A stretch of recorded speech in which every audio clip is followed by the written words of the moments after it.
results. They produce completely different results. And why is that? Because one of them might have quietly changed how they work. So over the past few months, something has shifted. Maybe not loudly, not officially, but significantly. There are professionals today who are fishing tasks in half the time, learning new skills at an accelerated pace, positioning themselves for opportunities others haven't even seen yet.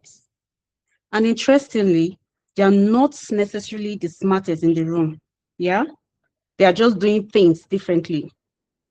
So the difference is what this session is all about. We're going to have more experience, know the difference, why two persons with same qualification can, and one person is producing a different result. So this is not just another conversation about AI tools, but a conversation about mindset, strategy, and positioning. And the truth is, AI is not just changing what we do, it is changing how value is created. I'm sure we all can agree with that. And here's the uncomfortable part about it. It's no longer enough to be hardworking. It's no longer enough to be skilled. AI helps us move in a faster pace. You don't even need to really work hard. Increasingly, the question is, do you know how to use these tools that amplify your value? So today, we are being opportuned to explore this shift from three angles. But first, you will hear real experiences from professionals who have started integrating AI into how they work. They will speak about what is working, what is not, and what has changed for them. And after that, we'll move into something even more practical, a live demonstration that will show you in real time how AI can help you uncover opportunities and advantages that are already around you, but often overlooked. We have a lot of advantages. So this session is going to be an eye-opener for us. This session is also designed to be interactive, not just for us to listen. We're here to interact, we ask questions. So we're asking that we please stay present, share your thoughts. I'm sure most of us have ideas already, challenging ideas. Most importantly, think for yourself. I'll leave you with this before we begin. AI may not replace you, but someone who understands how to use AI just might. And that's the fact. So the real question is AI important? What are smart professionals doing differently, and how can you start doing the same? To get us going, we have three exciting presenters lined up for us. I will quickly introduce them, then hand over to the first speaker. So our first speaker for tonight is Dr. Kunle Kakamfo. I hope I pronounced that correctly. Dr. Kunle is a managing partner at AFID, AHFID, and the founder of Artificial Intelligence for Social Impact and Development. And our second speaker for tonight is Miss Elizabeth Orji. Ms. Orji is an AI scientist and educator that have engaged people both locally and internationally on this topic. And our third speaker is my own mentor. Sorry, I'm bragging about that. Mr. Ote Oguri, a digital health transformation leader and country director of DataFi Nigeria. You can clap your hands, please. Thank you, thank you. To kick us off, I will now hand over to Dr. Kunle Kakamfo for the first section. Dr. Kunle, over to you, please. Thank you. Yes, thank you very much. I don't know if you can hear me loud and clear. If you can, I would very much like a thumbs up.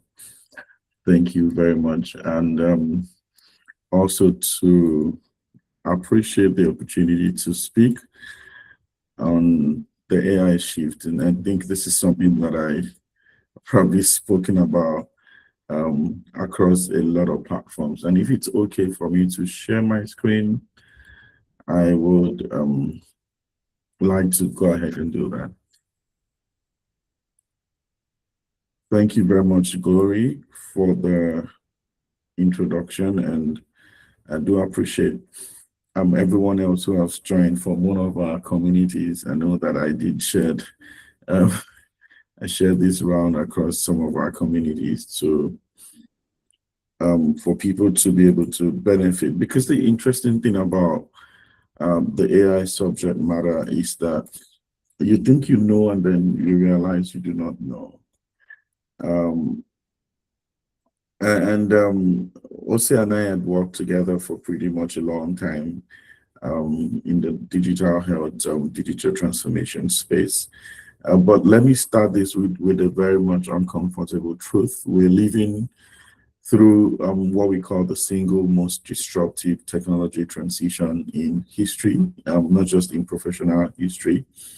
We've seen the era of the internet, the mobile evolution, but what is happening right now is phenomenal with artificial intelligence and fundamentally different. And we keep sounding this, like an alarm. We keep sounding it like, resounding cymbals, but not because this is the first time the evolution is going to happen, but because this is the first time we're having a very intrusive evolution in terms of the use of technology. And I don't say this to frighten us. I say this for us to have a sense of a wake up, because what we're observing here is that we're seeing years of working experience that are deep being collapsed together. Having worked at the intersection of AI, international development, technology, capacity building, and what we're seeing now is that professionals are able to arrive at this point of experience and access with so much speed. And AI has enabled that, such that the years that many of you had accumulated in experience, the knowledge can be available to anyone at the speed of light, even faster than the speed of light in the more recent times. So it's important to know that we're going through a shift, and I'm going to be walking you through that shift. One of the things that we need to know, that walking you through the shift does not fundamentally mean that we already know everything that would happen with the evolution of AI. Some of the things we're just doing or trying to aggregate ourselves into is our ability to position. So today I'm going to be speaking about understanding the artificial intelligence shift and what smart professionals are doing, and I will focus mainly on the shift that is happening.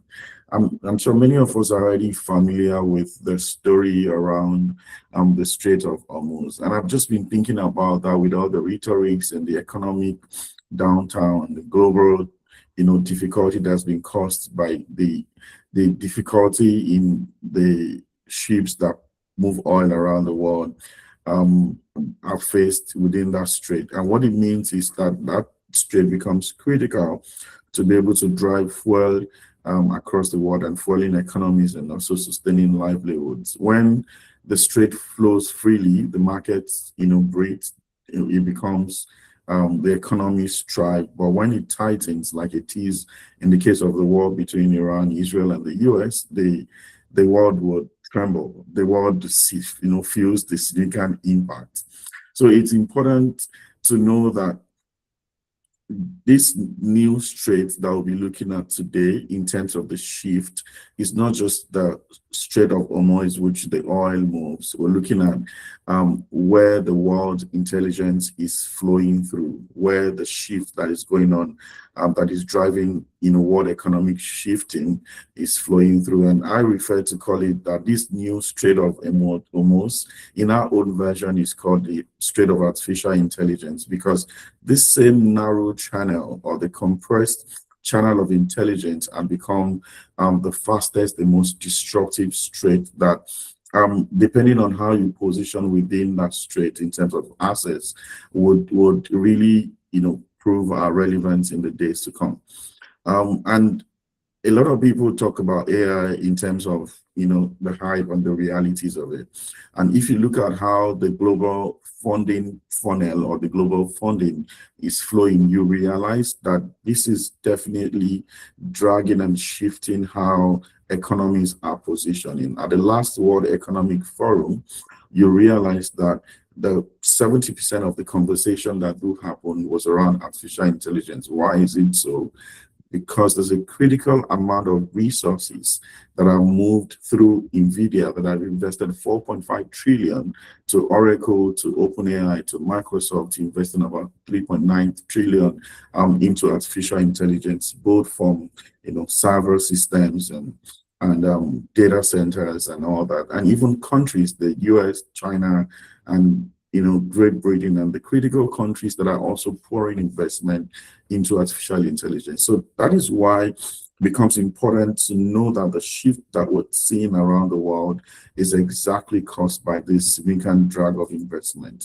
So it's not just the hype, it's the reality of the economic investment and shift that is going around it. AI has been seen as what is called the super transformational engine, how things are done all around the world, including how professionals approach their profession, is been seen as a powerful catalyst.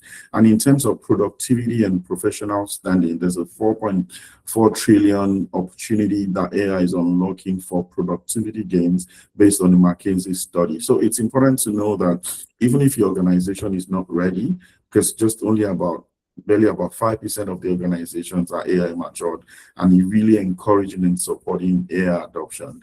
It's important to know that there's a gap that is widening in terms of the people that are able to take advantage of AI, and also the people that are referred to as the laggards that are still doubting and thinking that it's a hype.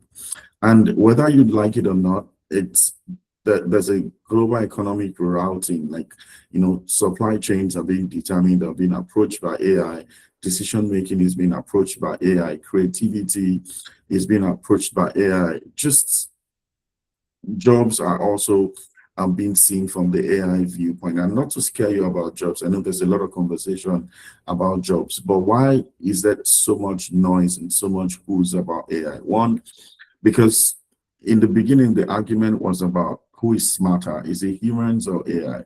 But through definite evidential, series of rigorous testing, both scientific and all, and proven that artificial intelligence performance in a lot of critical areas of productivity are risen way above human performance. As you can see in the chart that is above, artificial intelligence perform significantly higher than humans. So it's the inescapable question to say who is smarter. And I think you can answer that for yourself. It's not about who is smarter. It's not about which way to go, whether to use AI or not to use AI. It's becoming inescapable. It's becoming like indispensable that AI will no longer wait for you as a professional. Every moment, every time you delay, the gap keeps widening between the AI adopters and the non-adopters. It is not definitely a trend that you're waiting to sit out. And for me, I always tell professionals, because I particularly have a niche for speaking to career professionals, that resistance to AI is not a strategy. And these days than ever before, I see messages in my LinkedIn saying, where do I start from? And that's the reality. Where do we start from? I think we should start by first of all, embracing that it's non-excusable, it's inescapable. We need to be able to position for this shift. And the only way forward is adaptation. How can we adapt? How can we take advantage of AI? How can we make sure that AI is able to help us be more productive, be more efficient, and be able to be very strategic within this new shift that is happening? If somebody is trying to say something. So what are we beginning to see now? We're beginning to see the rise of new navigators, people who collaborate significantly with AI. We're beginning to see new capabilities, new roles. There are new roles such as prompt engineers, AI strategists, ethical, leaders, ethicists, policymakers in AI. And the truth is that these are not positions that are already existed. Even with the ones that existed, we're beginning to see collaboration with AI and human. And that is probably one of the best approach that I want us to begin to position our mind for. In terms of the moment that we are in, the AI moment that we're in is beginning to see new horizon in terms of how organization, companies, conglomerates are perceiving or addressing or engaging AI. And this is not a trend, like I've said, it's a major shift. There's about 300 million jobs that have been estimated to be transformed by AI. Right now, over 77% of organizations are using AI, even if they are doing that without a structure of adoption. It means that people who work in different organizations are said to have 77% of cases are said to have used AI in one way or the other. And they were seeing that with AI augmentation, people are getting to be able to achieve work faster. People are getting to be able to do things faster. So let's come back down to the shifts that are happening. What are the 5 critical AI shifts that we need to make and that can context us in terms of making us the most productive and the most relevant in this age? One, there are a lot of mindset shifts that we need to make, and that this separate those who want to lead with AI and those who are going to be lagging with AI. The first one is from hoarding knowledge, and I keep telling people that these days is not the days where you hoard knowledge. If your work is knowledge hoarding, or your work is dominant based on the knowledge that you have access to that gives you leverage in that job, then you know that you need to make a mindset shift, because AI is beginning to help people from everywhere be able to curate this knowledge. So there's quite significant AI shifts that we'll be looking at. One is from knowledge hoarding to knowledge curating. 2 is from task execution to strategic orchestration. 3 is linear transitions to be able to have portfolio carriers. And 4 is from perfection to speed and iteration. And 5th would be from individual expertise to human AI teaming. And that's the last thing we talked about in our last slide, what we call hybrid intelligence. So the first one, we'll be looking at what is the old model we're used to in terms of work. We're used to saying things based on, the more knowledge you have, you hold it in your head, and that what makes you that professional. That's what makes you that person that, knows the best within the organization. Now, the reality is that AI has access to more knowledge than humans. So your value is going to be shifting from that knowledge that you hold into judgment, context, and synthesis. And that's very important for us to know. For everyone who is going to stay relevant in the next move would be, one, you have to be able to build knowledge workflows, build systems for finding, connecting, verifying, and deploying information as rapid as possible using AI. Now, the second one is from task execution. For those of us who, our value is largely driven in the number of hours you work and the quality of our output on it, and the more effort you put, the more reward you get. The new reality remains that AI can execute a lot of routine tasks. So your value should be shifting from how much of effort you put into the task to knowing which task to prioritize and how to best use AI for strategic orchestration and strategic execution of those tasks. So you cannot remain relevant if you just stay at one, you receive tasks and you execute them. You need to be able to rise up to the level of strategic dominance using AI to drive your work. And those are the shifts that are also already happening. For those of us who, move basically focused on, our linear careers, you pick a lane, you specialize in the lane, and you climb the ladder. Now that the shift is already happening in such that you can stick to one job title or one trajectory or one industry. AI makes it possible for you to be able to operate across multiple domains. The key word is, being able to have the domain expertise instead of staying in one small niche or one small area of specialization. Specialization has been already disrupted by the versatility that AI gives access to. And would be, instead of trying to achieve perfection, what proves your value over time being, oh, the more I sit on it, the more I make it perfect, polish it, and all that. The new approach to work now is that you are able to generate rapid prototyping, and that gives you an edge. Somebody who is able to come up with some real tangibility of an expression of the work that is being expected, and then continue to iterate. Now, speed and iteration becomes the center stage. And the last would be individual expertise to human AI teaming. And that's what we call, hybrid intelligence.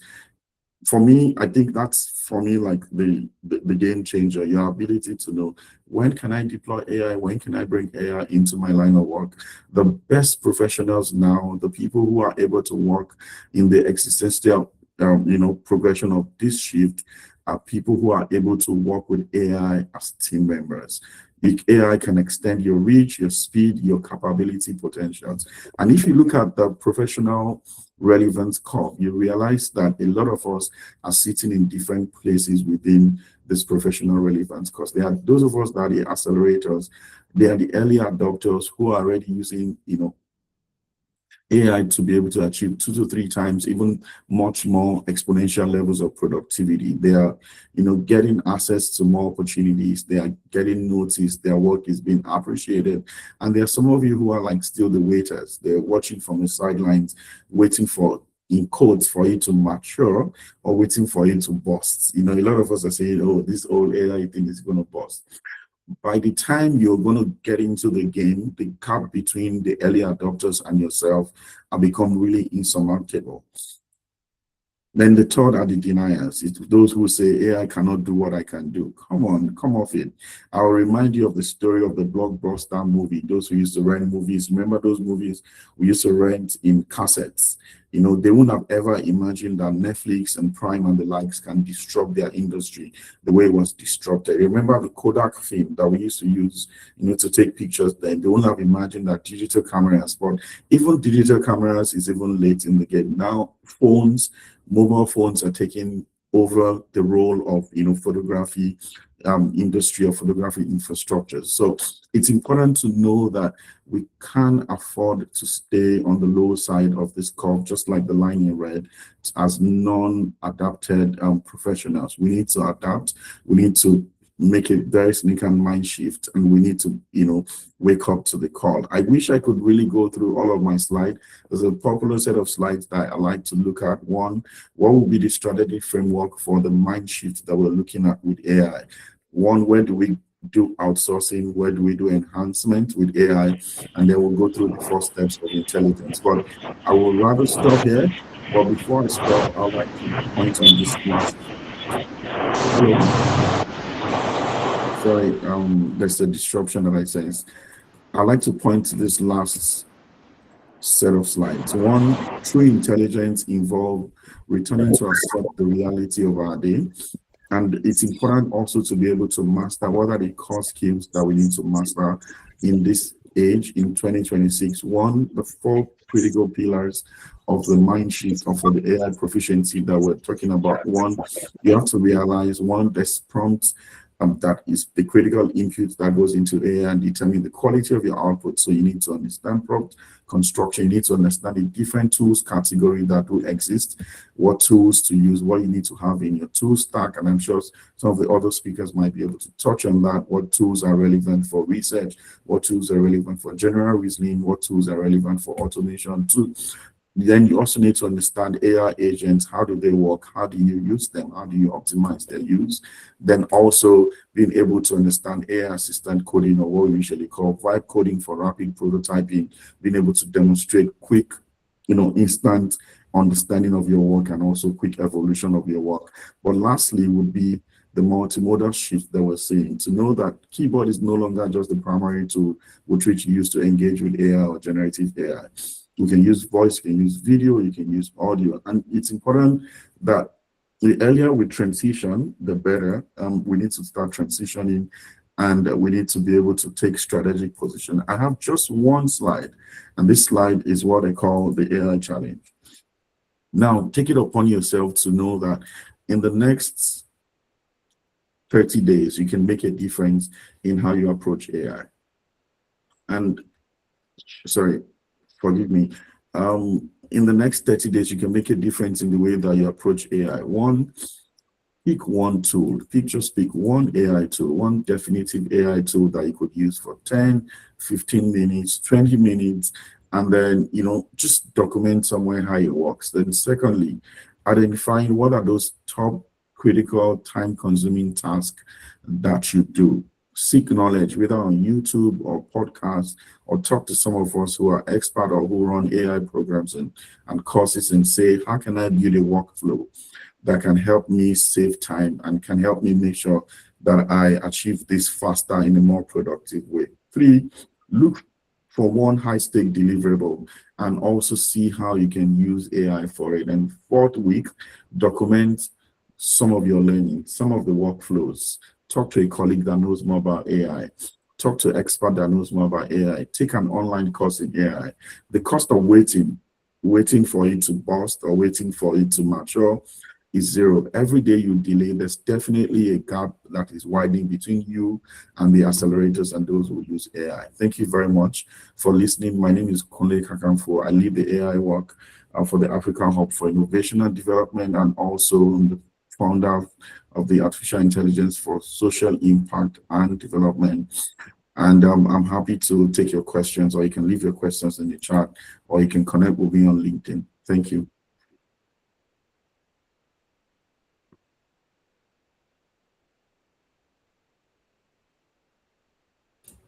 Over to you, Gloria. I don't know if I overshot my time, but I was just supposed to give an introduction on the AI shift. I hope I made justice of it.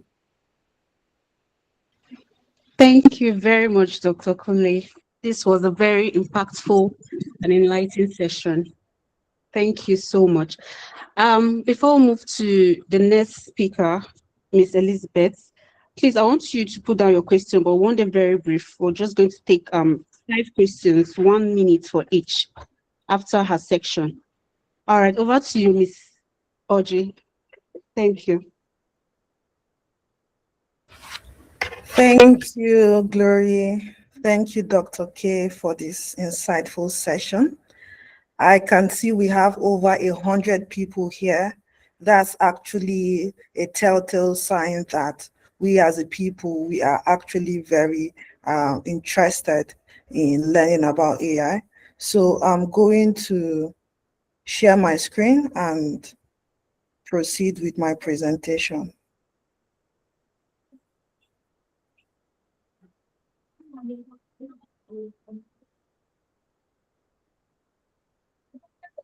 Can you see my screen now?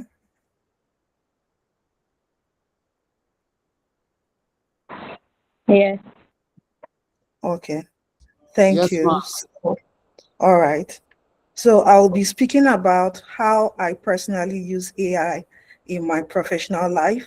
My name is Elizabeth Oji. I also work at AFID as a senior AI associate, and I have a very pretty amazing journey on how I get to where I was.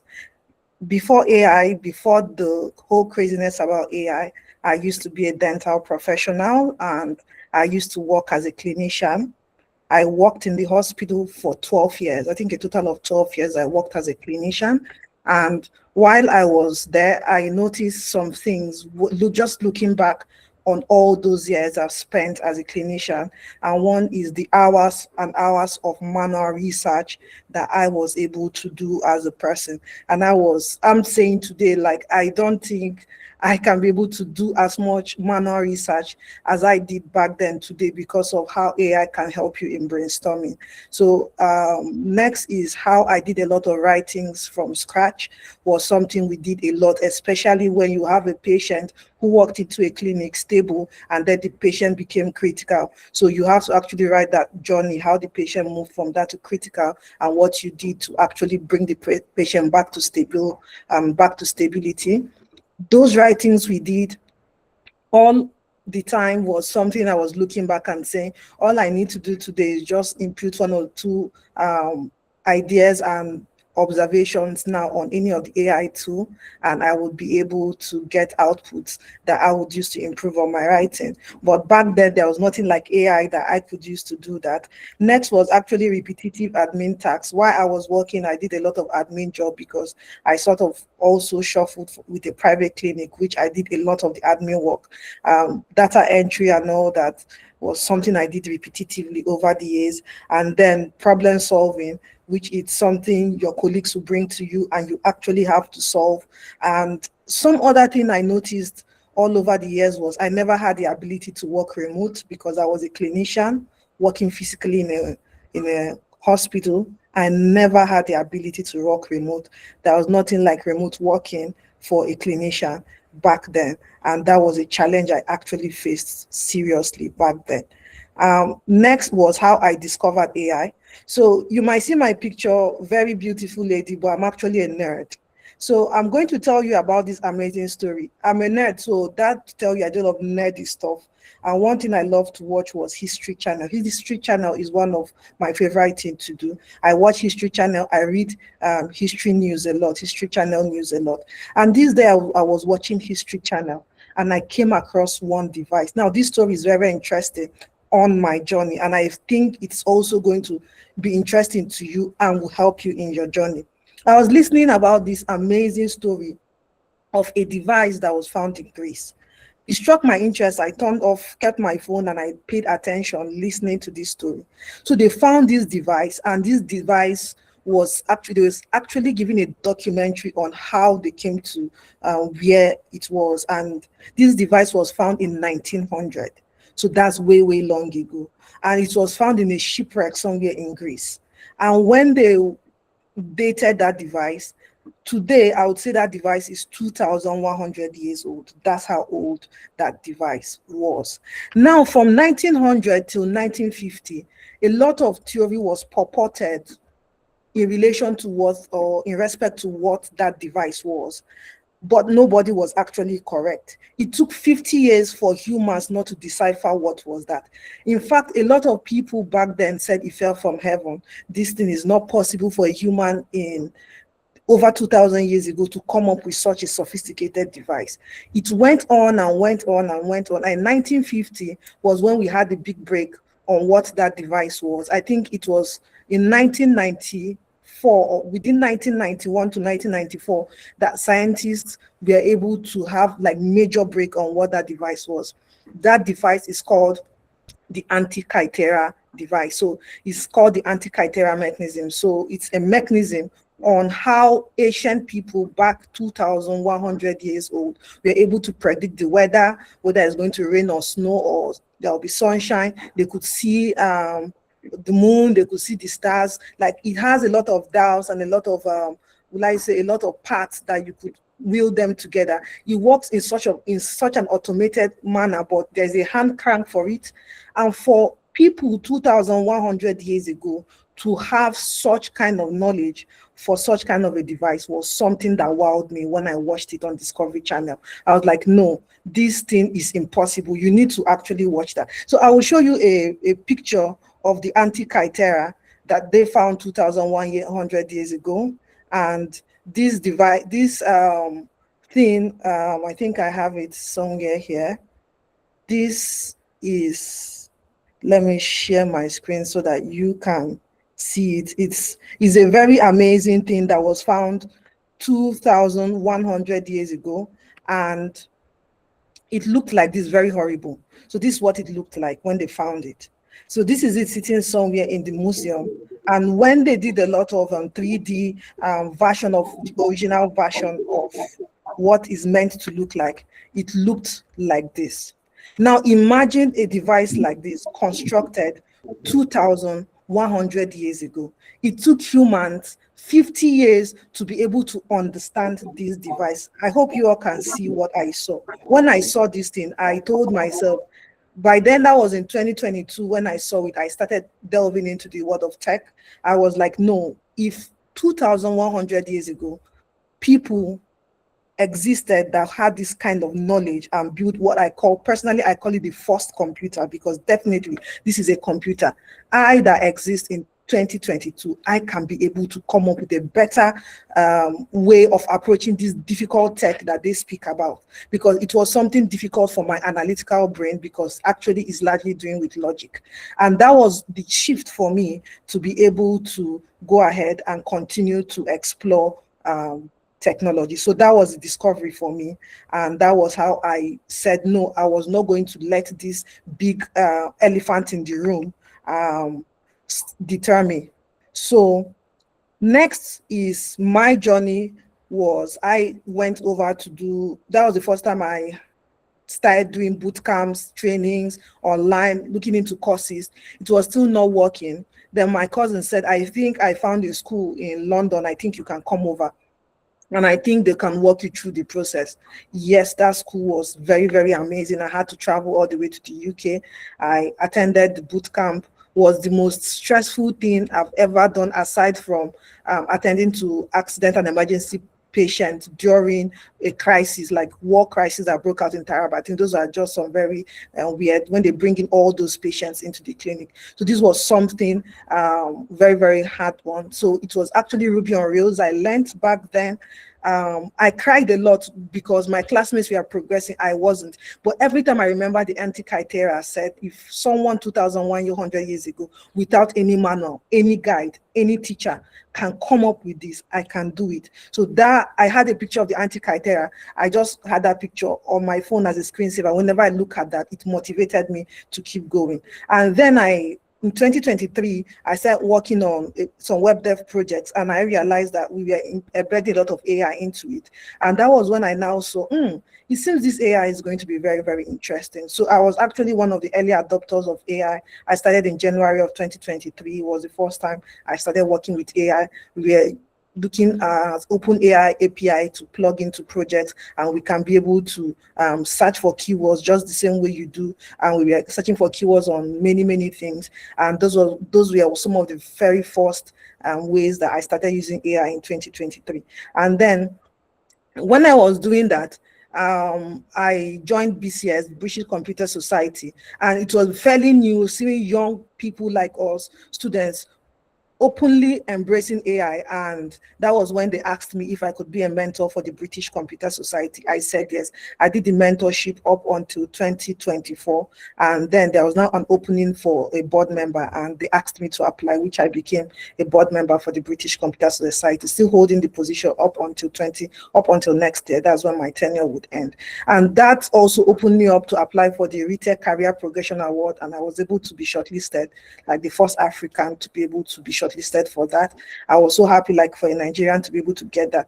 And that also transmuted into me being able to now use it every day, teach people, seeing all what amazing things that AI could be able to do for people, how I can be able to use it. I began exploring. I'm very, very open to new knowledge. I'm a nerd, just like I say, learning is my thing, is my pet peeve, is something that I do like every day. I love to learn something new. And I think in 2023, I started my newsletter. When I started my newsletter on LinkedIn, I was really talking about AI. It was fairly new back then. I think that landed me a lot of geeks and all that stuff. But I think that was when they now asked me if I was going to take on a role in Nigeria, and I had to come back to Nigeria, and I worked with Rural Electrification Agency. That's how I was able to come back to Nigeria. And while I was there, I started computer science, and that was in 2024. And I told them that I can't continue on site. I need to finish my education online. And they converted me to a hybrid student, and I was able to come back to Nigeria. And my focus was actually on AI, which was a very amazing journey I did with University of East London. And then today, I can tell you that there is no aspect of AI that scares me, no matter how fairly new it is. I'm a very competitive person. Like, I don't think anything is beyond me. I'm very, very explorative, and I think that's an advantage that I had. So what changed? What changed for me was using the real life tool. The thing that really changed for me, that made me stay and made me want to do this, was one, I realized that very few women doing it. Number two, I realized that a lot of the data was biased, and for those biases to change, is us, the women, who would help in making those biases to change. Is we, the African people, when it comes to African data, we are going to do that. That pushed me. I went to join a very big fellowship, I think in South Africa. I did that fellowship. I think can I really remember the names on my LinkedIn? So I was very, very open. So the whole idea was how we are able to plug data into AI using African stories, African context, and African data. Fellowship ran for 6 months, was one of the best fellowship that I attended. And we came up with a lot of things. We're still working on that on the background. And we are trying to see how we can push Africa data to be something that is highly recognized. And secondly, how do we as Africans benefit from the African data being used? A lot of times they take our data from us and we are not being compensated for that. So those are the things that changed, that made me said, I'm going to stick to this. I am not going to jump into the other opportunities that I am going to be offered. I've been offered a lot of opportunities, but I just really want to stick to something that is just purely AI, because I know that that is the thing that would make the difference for me. Since I'm already in it, I understand it. I think another thing I will talk about is how manual literature research, because I do a lot of research. I running a fellowship with in the Gambia, where I've not yet completed, and a lot of my research was done manually before I started doing it, because that was actually the guidelines. But I was able to find a way to put AI into it, give it the human touch, and I am not being detected by the AI tool. Next is report drafting. Before, just like I said, draft report entirely from scratch, and I can now be able to use AI to draft my report. And these are reasons why I stay to, when I see people doing that, I'm like, no, we can do differently. This is how we can do. And no matter how hard-headed the person is, like, no, I can't do this. These are very sensitive. I'm like, can you take out the PII? Can you take out the personal identification information from this, so that you can be able to do that? And I can tell you, like, I have touched the lives of many people just by staying in this field, just by saying I wouldn't leave, I wouldn't take on any other opportunity that is not related to data or AI. I will just stick to only opportunities related to data and AI. And the ability to solve problems across multiple lines at the same time was something very fascinating AI did for me, that I can solve multiple problems at the same time, what is thrown on my table. I really complain that I have a lot of work, because I think I have works my brain to such a point that I can do so many things at the same time. And finally is data analysis. Is something, I think that's one shift that I really enjoy working with AI, how much you can analyze data using AI. So next is some of the tools that I use. And for my research, I use Claude a lot. I use ChatGPT to do the brainstorming. I use Claude to actually write robust reports. Next is I write a lot of codes a lot.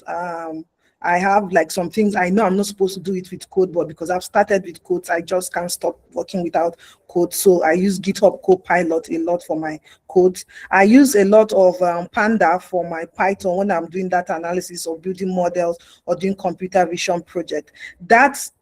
This alone, I would say, the fact that I can be able to do machine learning and AI using AI, machine learning, I mean, using AI to do machine learning efficiently, I think it cut off a lot of the learning time for me. If I was going to do it without the use of machine data, without the use of AI in my machine learning, I would have had a lengthy time to learn it. And one beautiful thing about it is that the more you use that AI tool, the more you learn, because whenever I write a code or I build a model, I'm on that process.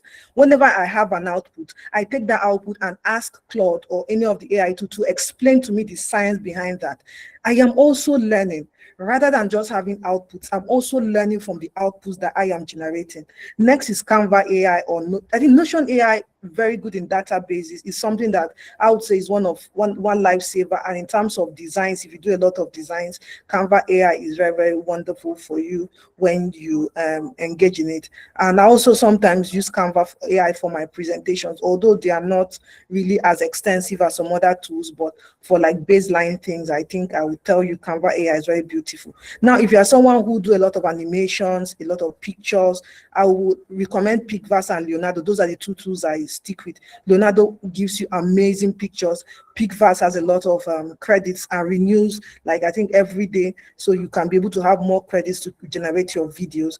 And finally, when I do a lot of research, to work on citations a lot in my research work. I think Perplexity AI has been something that has been very helpful to me. So the career advantage is what AI has actually unlocked for me, and the doors it has opened for me is faster career transition. I've been able to transition from a dental professional to a software engineer and now to an AI specialist. And I think if I never had used AI, I wouldn't have this fast transition across these 3 industries. So that's one thing AI has helped me, and it can also do the same for you. And greater community impact. I'm a mentor for the British Computer Society. I'm also a mentor for Womentor. Womentor, like I could tell you that all these things I do, I have a lot of students I mentor. Also sometimes, which I didn't take on that role this year, every year I do mentorship for the Google Developer Students Community in Quebec, Canada. I do mentorship for all their computer science students, but I didn't take on that role this year because my hands are full. And for me to be able to take on that large number of students in that group, which were over 3,000, was my ability across different universities in Quebec, was my ability to would I say to embrace AI and leverage on AI a lot to be able to help those students solve a lot of their computer science problems that they encounter as students.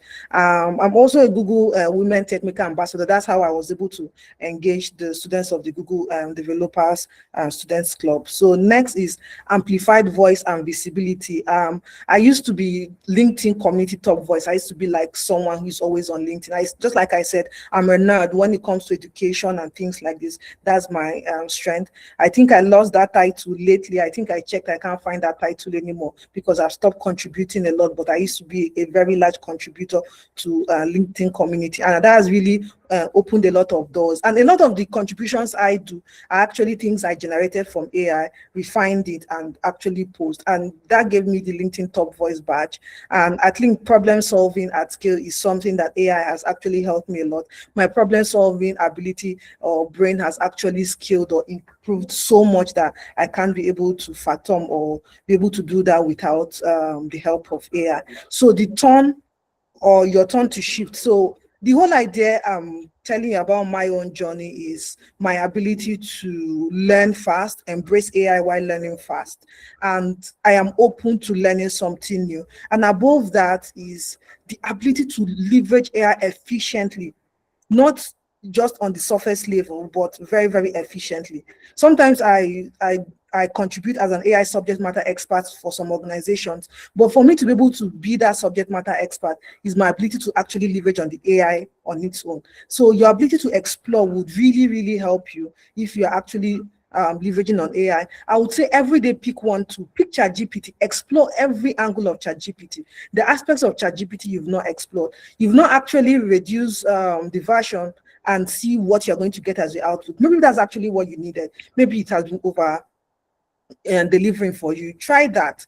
Do something else. Explore ChatGPT to the end. Move to another AI tool the next week and explore that. I think that would actually give you a deeper insight on how AI actually works, largely generative AI works, and large language model. Next is document. I love to document. I have about 12,000 followers on LinkedIn. I have those because I do a lot of documentations. And just like Dr. K, I get that message a lot. How can I use AI? How can I leverage on that? And it's because I always document my journey on LinkedIn. I'm a very good storyteller and I love to tell my story. And lastly, advocate. Just like I am sitting here, sometimes I get opportunities that I would not want to turn down.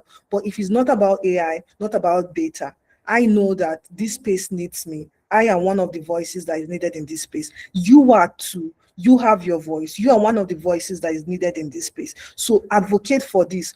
In spaces where someone is telling somebody else not to use AI, advocate and say, this person can't get this job done without AI. In spaces where they said AI can't be used at all, stand up and say AI can be used and state your reasons why AI has to be used. Be that voice. When you see data is being biased, sometimes I came to understand that you can be able to reverse engineer AI tool or generative LLM to give outputs that you can put out. And if you train that LLM tool long enough with reverse engineering, it can start giving you, it can continue giving you bias too. So when I bring it out to the public and I'll say, I told you this is the statistics, and the person types that prompt in front of you, it generates that output. Until I understand that these biases exist, and if I am not in this field to actually talk about those biases, I think there wouldn't be someone out there actually talking about them. So just keep advocating and being that person that is very good of AI, just be that person that is very good in using AI.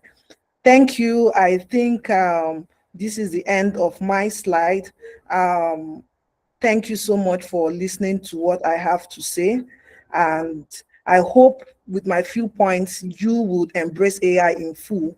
And tomorrow you would be the one standing on this platform or other platforms to talk about your own personal journey. Thank you. Thank you so very much, Miss Miss Oji, sorry. That was an excellent presentation. For me personally, I appreciate those key takeaways. I'm actually going to go and upgrade my AI tools. Thank you so much. And I'm sure others feel the same too. So because of our time, we'll take our third speaker instead of questions. Then after our third speaker, we'll just go for the questions. But before then, I would want us to drop our questions in the chat box. Just briefly, please. Then we'll go back to them. Thank you very much once again, Miss Oji. Over to our third speaker, Mr. Otse Oguri. Thank you. Thank you very much, Glory. I want to particularly say thank you to Kunle, Dr. K, and Elizabeth. Like Kunle said, we have been working together for a long time, a long time now. And for Miss Oji, the first time I met her was in a conference, and she spoke so passionately, just the way she's speaking now. And that passion has not died down even up till now.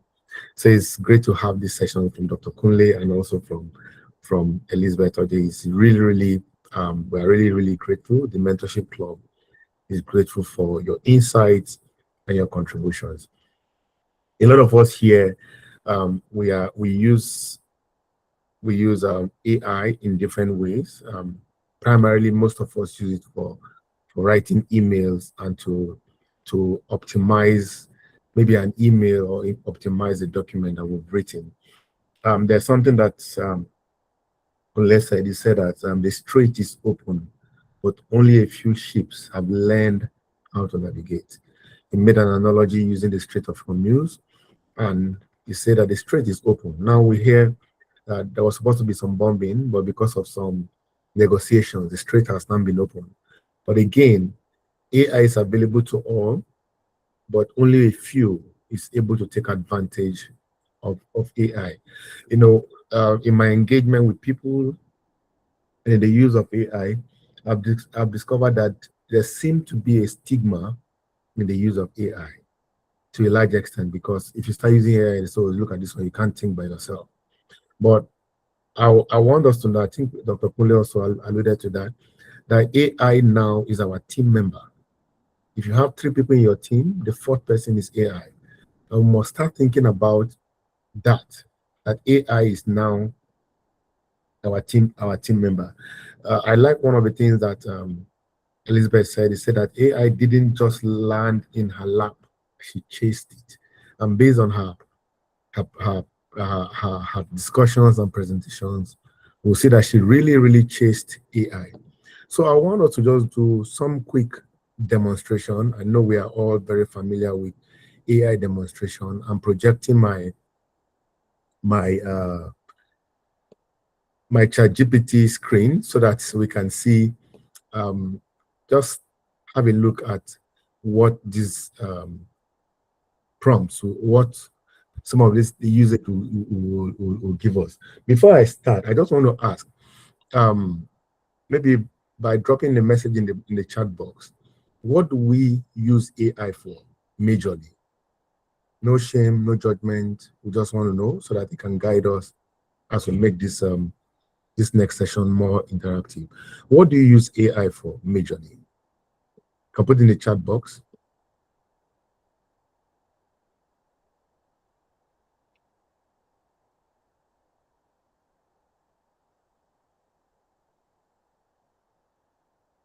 Report drafting, great. reports, emails, research. Okay. Learning, yes. Research, email. So basically, what we have seen here is that most people use it for research, for emails, for learning, and to do a couple of things. But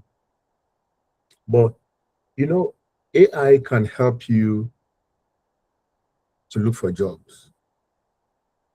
AI can act as a career coach. AI can generate business ideas for you.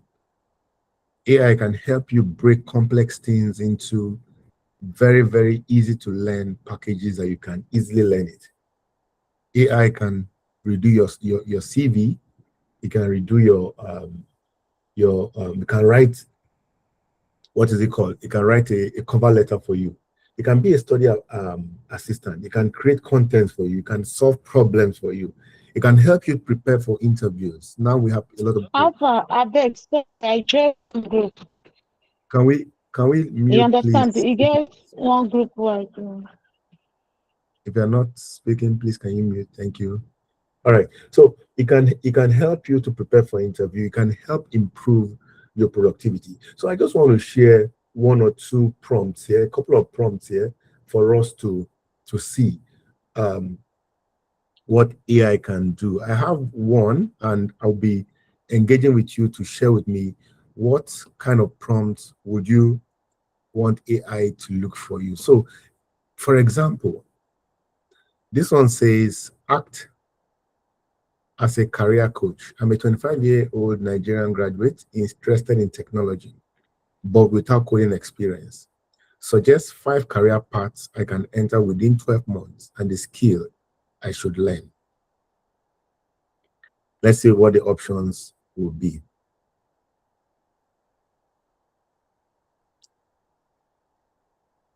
So it says that you can be a product manager. Say you will act as CEO of a product, working with designs. The skills that you learn, it breaks down the skills for you. It gives you a 12-month plan, and it tells you how much you will earn per month. You can also be a UI UX designer.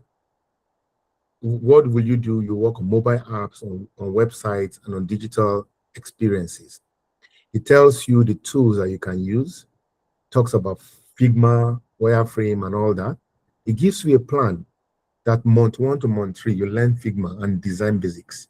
Month 4 to 6, design 4 to 6 projects, real-life Nigerian problems, right? And it also gives you what you will be able to earn during this period.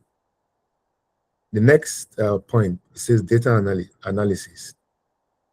Remember, AI is now your career coach, and it's telling you what you can do as a 25-year-old Nigerian graduate interested in technology, but you don't have coding experience. Then let's see, the 4th one, digital marketing. The 5th one, tech sales, business development. So this gives you, AI gives you insights into what you can actually do without coding experience, based on this prompt that we've asked it now. Now, for some of us that like to do or like to do businesses, you remember that in January last year, if you're in the development sector, there was a stop work order of that was issued by the current US president, and at that time, people got jolted in their thinking and began to think of the side hustle and other things that they could do. So, for example, you want to do business, but you don't know what business to do. You can ask AI. AI is not only for writing emails or writing reports or drafting reports, as it were. You can ask AI that, okay, let's see this prompt that we can use. So this is the prompt that we have. It says, I believe we can all say it. It says, suggest 7 profitable business ideas that young entrepreneurs in Nigeria could start with less than 200,000 naira. Let's see what what it says.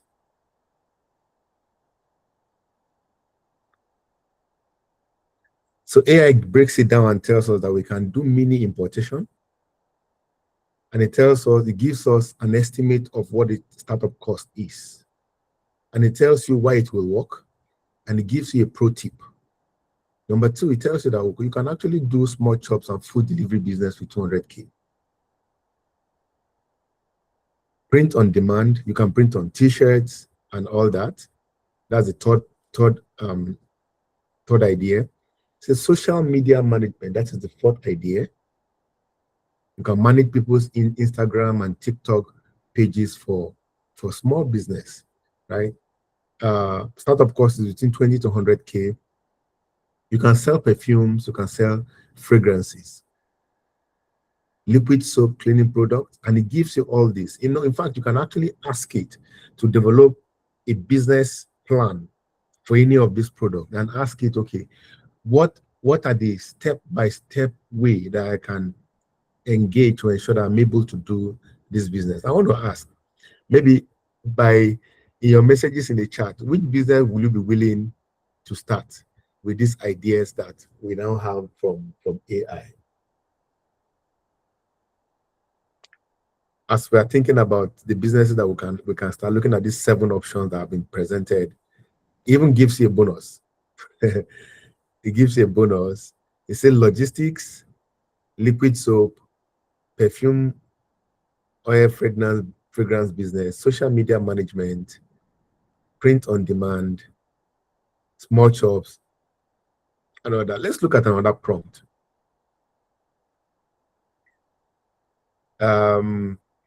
If I may ask, maybe somebody can unmute and say, what is the most complex thing that you want AI to explain to you?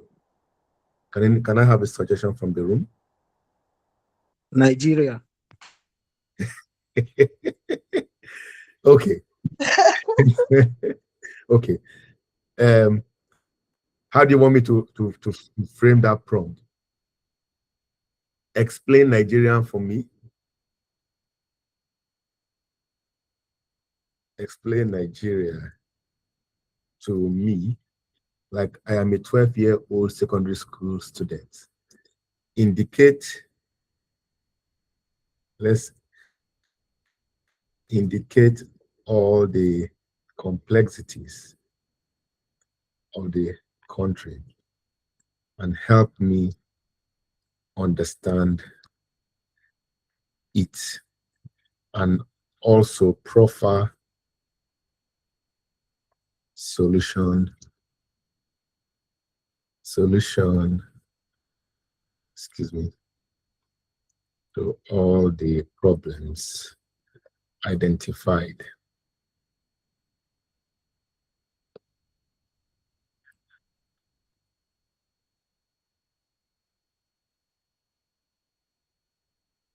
So this is what it says about Nigeria.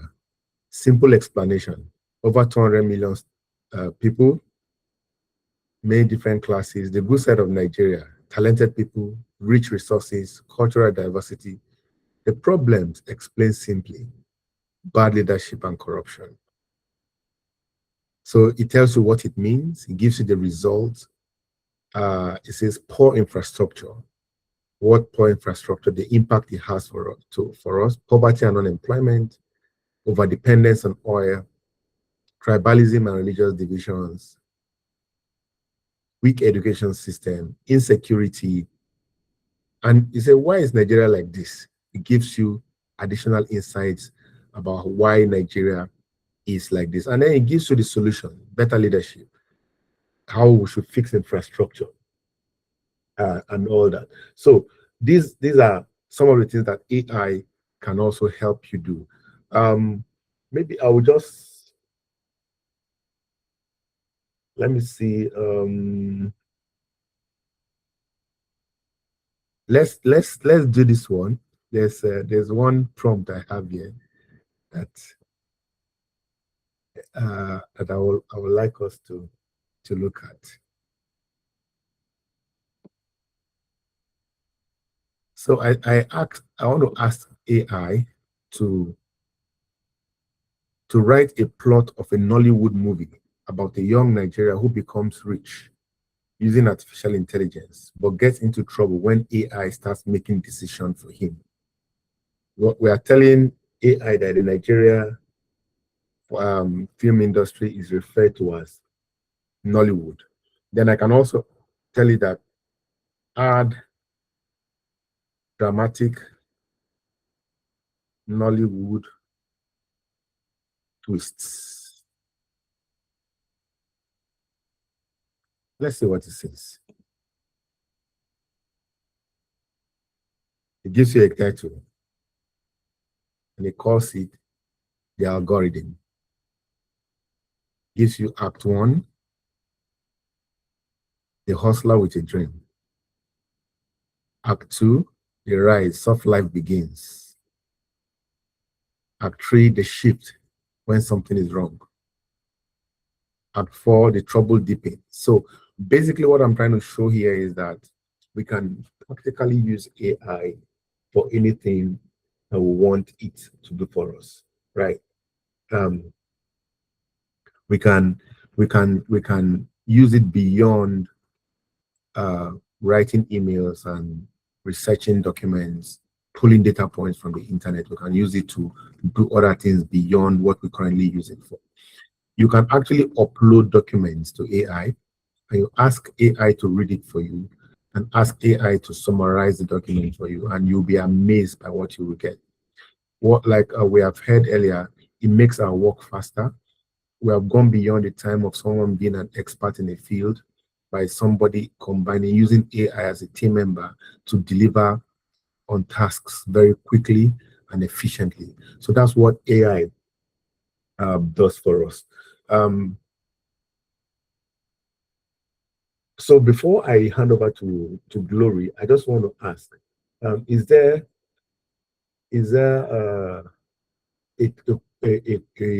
a prompt that somebody wants us to practicalize together before I hand over to Glory?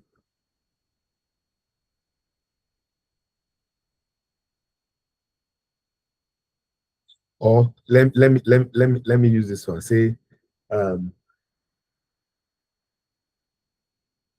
so while I was researching for this, I said, okay, give me the craziest business idea you can imagine.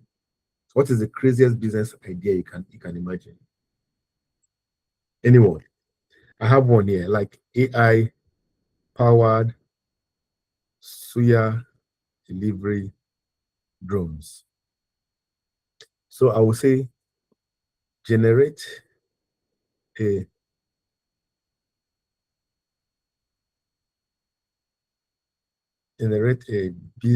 business idea and a business plan for an AI powered delivery drone. Let's see what it says.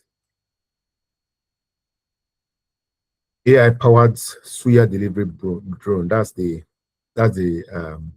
business plan, and he has already given it a name. He calls it Suya Fly, and it gives you an executive summary, even with pictures. Now it gives you the problem statement. It gives you the solution that Suya Fly is going to solve, the product and the offerings, the service, the target market. It gives you the target market. It gives you the revenue model. It gives you the startup cost. It even gives you how to scale, right? It gives you the go-to-market strategy, your operational plan, your risk and challenges, your mitigation, your competitive advantage, your vision, and all that. There was a time I was even using AI to generate some input to a business I wanted to start. And it even gives you, it calculates the EBITDA for you, it calculates the profit, and when you're going to break even. And it gives you all these things by year, by month, by any period that you give to it. It even suggests additional insights to you. So I just, with this viewpoint of mine, I just wanted to let us know that we could actually use AI for more things beyond writing emails and letters and reviewing our CVs. There are more to this. I have a complete plan of the different AI tools I use and the chain of how I use them and the output of what I use them to achieve. If you want to know more, you can join the mentorship club. You can follow me on LinkedIn, and then we can chat. Thank you very much, and hand over to Glory. Thank you, sir. Thank you for this enlightening presentation. It was actually practical enough. Thank you so much. And also, just to add, for some of us that are content creators, and maybe your page, you don't have lots of followers or engagement, you can just you can snap or screenshot your profile and then share it on ChatGPT and ask it, tell it what you want. It will review and tell you what is going wrong and what's next you need to do. That's just an addition from me. So not to waste any more time, we'll just go over to the question sections. I'll go to the chats and I'll pick some questions and our presenters will help us respond to that. Okay.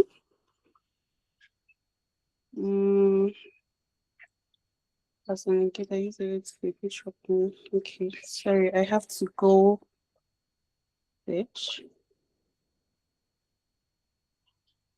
I'm not seeing lots of questions here though.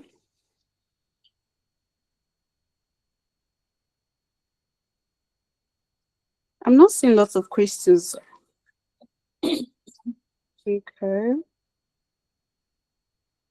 Okay, some of us are asking for free AI tools.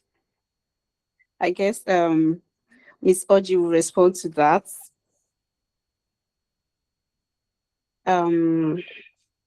Most of them are about free subscriptions, free tools. I'm trying to check for different questions aside that. Okay, someone asked Dr. I think that's for Dr. Kunle. Someone asked, how can I participate in the 30 days challenge? I think we'll take that. Dr. Kunle, over to you, please.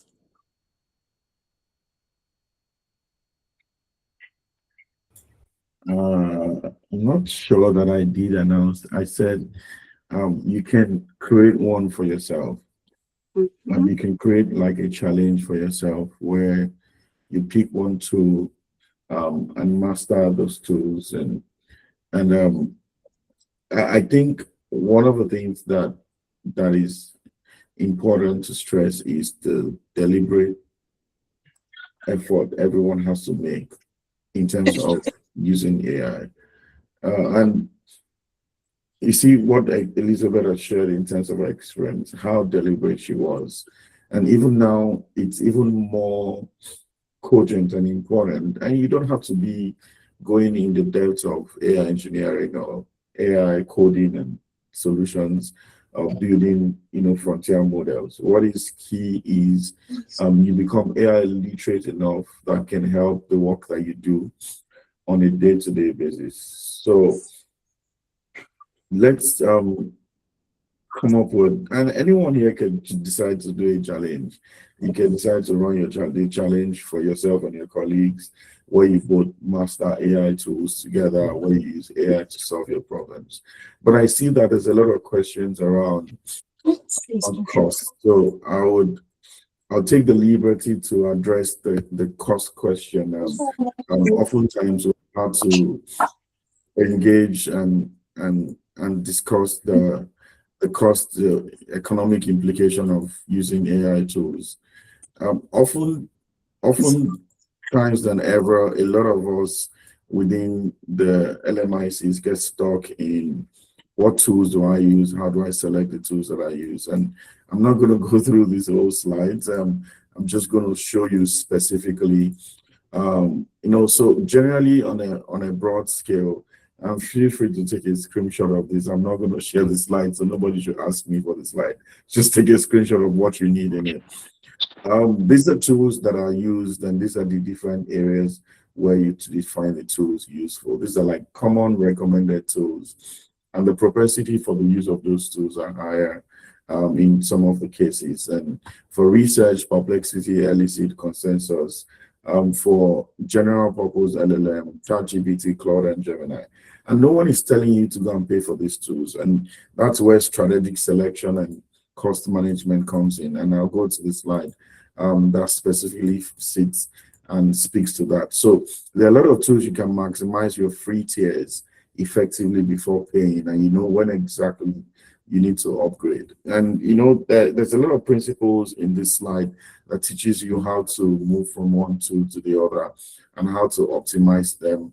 And that's why you need to follow information and knowledge around AI. So for now, one of the tools that has the most powerful outputs is Claude Opus. Now, from Claude 3.5 Sonnet and above, they are really powerful, and I think it's sufficient enough if you're not a deep user to be able to use it conveniently. I can tell you categorically, because in our organization, the African Hub for Innovation and Development, where myself and Liz work, we use Claude a lot. So you see, our slides were made with Claude. It's very simple, straightforward. Put your context. Even if it's telling Elizabeth's story, it was formatted and designed with Claude.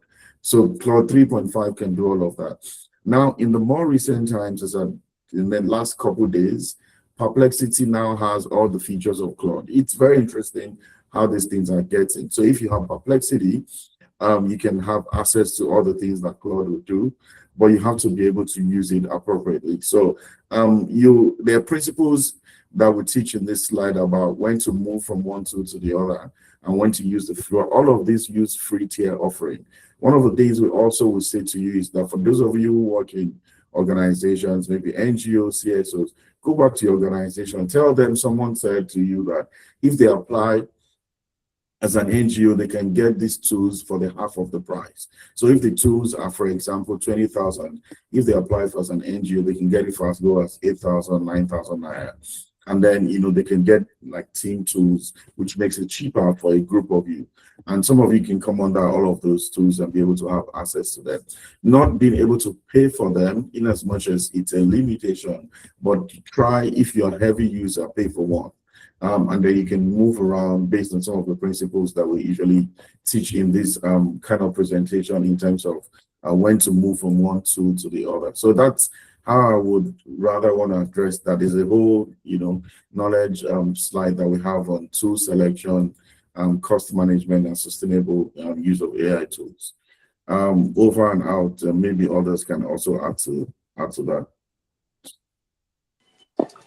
Thank you, Dr. Kunle. That was very explanatory. Okay, so someone also asked what tools they can use to create images, most especially for fashion. I don't know, Miss Oji, kindly help us responding to that. Yeah, thank you for that question. I think there is a lot of questions in the chat in regards to tools. So what I will do is I'll create a library of all kinds of tools in niche industry like fashion and every other industry that exists that they are asking for. So I would share it with you. What I think one way is you have to join the mentorship club to be able to have access to that, because we are no longer on the live anymore. I think that's how you can be able to have access to it. So once you join the mentorship club, she will be able to share the tools that I've shared with her so that you can have all kinds of tools to do all kinds of things. I think that's how we can be able to get that sorted. Is that okay, Glory? Yeah, thank you very much. That's very generous of you. Thank you. Okay, so I think a different question from the tools. Someone asked about what mentorship club is all about and how we can participate. And Mr. Oti has already responded to that. So, okay, medicine, clinical practice tools too. Okay, these are still about tools. So basically that's all of the questions we have here. I don't know if Mr. Oti has maybe something to round up, or just let him do that. So thank you everyone for this section. I think someone has his hands up for a while. Okay, I didn't see that.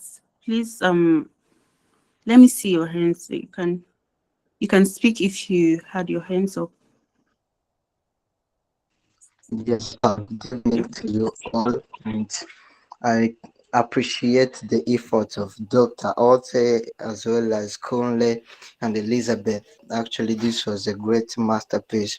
But my question is this: after listening to all of you, there is this question that came to my mind. Like, what can motivate someone to use premium or pro AI tools? Like, what do they give differently, and should I be motivated for me to let's say to sacrifice maybe the money for the pro versions? Thank you.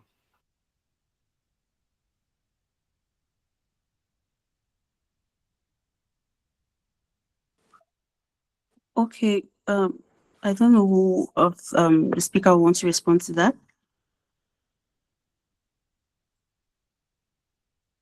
I think Dr. K has the perfect answer. Okay. Uh, Dr. Koli. like there's a lot to understanding when to upgrade to the tools, and I think that point is the point I just try to make now. And I'll say again, take a screenshot. Um, there's a free tier and what it does and when to upgrade. We need to know when to upgrade to each of the tools. For example, I use free versions of some of these tools because I do not need to upgrade, but you need to know exactly when you need to upgrade and pay and where you need to just continue to use free versions. For the kind of use that we generally do, a lot of those tools, the free version will just be enough. You probably need certain of them, and different tools has the benchmark in terms of when to upgrade or not. So I would just say learn specifically your own use case and when exactly to upgrade. And in terms of tool selection, there's a couple of things to look at to be able to select tools that will be useful. And there's no time to go through all of those right now. But definitely your use case will determine when you need to upgrade or otherwise. So I'll just stop there, and because of time, our time is pretty much fast spent. Thank you. Thank you, Dr. Koli. Okay, so for some of us that missed part of the session, we're going to this it has been recorded and to be shared in the group. So please check the chat box. The link has been dropped for you to join if you're not part of that group. I don't know. I think that's already short on our time. Okay. Hello, everyone. Okay. Yes, Abby. I believe we all had a very impactful session today, and we have learned a lot.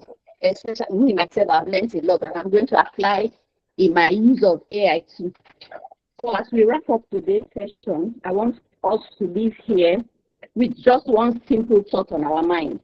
The AI shift is not something that is coming; it has come already. It's here already. The real difference is in who is paying attention, right? And who is taking action. Today, you have heard insights, you have seen practical demonstrations, and hopefully started to think differently about how you work, you learn, and position yourself. But the real value of this session is not in what you heard, it's not in what you chose to do next, it is in what you have chosen to do next after this session. So I encourage you, all of us, let us start small, let's stay curious and experiment, like our speakers have said. And most importantly, don't wait until it feels comfortable, because it may never feel comfortable. Because by then, others would have already moved ahead. On behalf of the Mentorship Club, I want to sincerely thank our speakers, Dr. Kunle Kakafo, Ms. Elizabeth Oji, and our hosts and mentor, Mr. Ose Ogori. Sir, thank you so much for this, for sharing your experiences and insights. And thank you everyone for your time, your engagement, and your contributions to the conversations. We hope this session has not just informed you, but challenged you.